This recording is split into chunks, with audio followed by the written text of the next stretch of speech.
let's talk about a simple technique that's going to guarantee that for the rest of your life, you're going to get better help. And I mean this in basically every meaning of it. I mean, you're going to get more help. I mean, more people will be willing to help you. I mean, you're going to get more value out of the help you do get. And it's pretty simple once you know it. But before you know it, you're kind of just missing out. And what it comes down to is that before you seek help, do as much as you can without it. Run into questions, surface misunderstanding, do it wrong if you have to, try something, get stuck, seek help. Help should really be there to help bail us out when we get stuck on things. And this has been equally true whether I'm working with children, whether I've been teaching adults in university, when I've been privately training people over the internet, or in running GAM Keto Club. We have office hours where people can schedule time to meet with me. And where the most value of any of that always comes from is when they first have tried to do the thing themselves that they have questions about. That they've attempted it, that they've surfaced their misunderstandings. And this was something that I ran into the same thing for office hours in university when I was a student, where, you can schedule separate times to go meet with TAs or professors, and that's what we call our office hours about in GAM Keto Club after. But the same thing there was true where if I went to office hours and I hadn't yet tried to answer the questions, I hadn't yet tried to solve the problem sets, I hadn't yet tried to even come up with the best answers I could, or get halfway into a problem or whatever, then the time was kind of wasted. Even if I left with the answers because they could walk me through it, it didn't stick in the same way.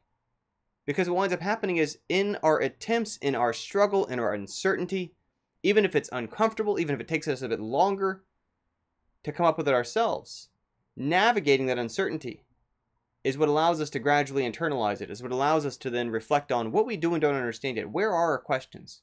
Where are we running into problems, misunderstandings? And it puts it down on the page or in the file or whatever, where someone else who's then more experienced can then zoom in on it and help discuss and walk through, here's where you went wrong. Here's where the assumptions were incorrect. Here's where the technique was wrong. Here's where you got it mixed up. And that allows you to then focus 100% of the time, energy, and effort on correcting the misunderstanding instead of being an autopilot or almost a passenger seat while someone else is sort of doing the heavy lifting or sort of explaining step by step in a way you just kind of have to nod and be like, uh-huh, yep. You don't get as much out of that than if you help yourself first to the extent that you can help yourself. And again, it's been consistently something I've found in every version of the teaching that I've done. There's an old story from some years back. I think it was actually from Chris Rock. I could be mistaken. Couldn't quite find the story for today. In which he was telling a story about his car died down on the side of the road. And, couldn't quite get it going. Seemed like one of these cases where if you get the car just rolling, could kind of get it at least far enough along to get back to the little kind of auto repair center or whatever. And so here's this person who, despite being a celebrity, can't seem to flag somebody down to just help them with their car, to help push. But the moment he got behind his own car and started pushing on it, even though he was not strong enough or a big enough person to push it on his own, suddenly, immediately, people stopped, got out, and helped him push.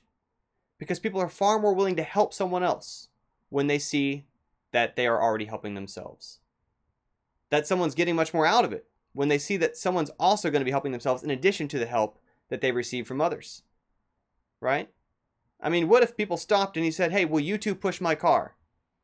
No one wants to do that. But if you see, okay, well, we're just going to, he needs help. He needs a second and a third person, not two people to do it for him. And that's really a lot of what's going on. When I get questions from email, I still get a high volume of questions from people who are kind of unsolicited, just looking for help, looking for advice. Occasionally, if what they need is what I can, kind of the path I can put them on, I might send them towards my free course or some YouTube videos answering the questions.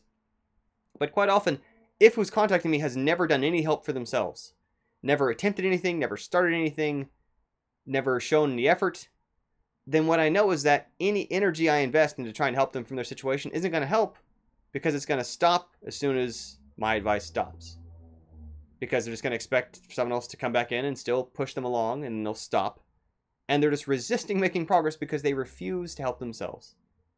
And so if you want someone else to give you help, if you want someone else to give you help that's higher value, get more out of the help you are getting in life, getting more help, etc., it all comes down to first help yourself as much as you can. Even though it's uncomfortable, even though it's slower, even though the answers are going to be imperfect, and then seek help with where you're at when you get stuck, so the help becomes a way to get you back on track. And I will say, getting outside help is valuable. It's not, there's few things that throw off more game developers long term than when they hit a problem that they get stuck on and they can't even tell how long this problem will hold them up. They might think it's simple at first, and then it's days, and then it's weeks, and then it's months, and then they quit.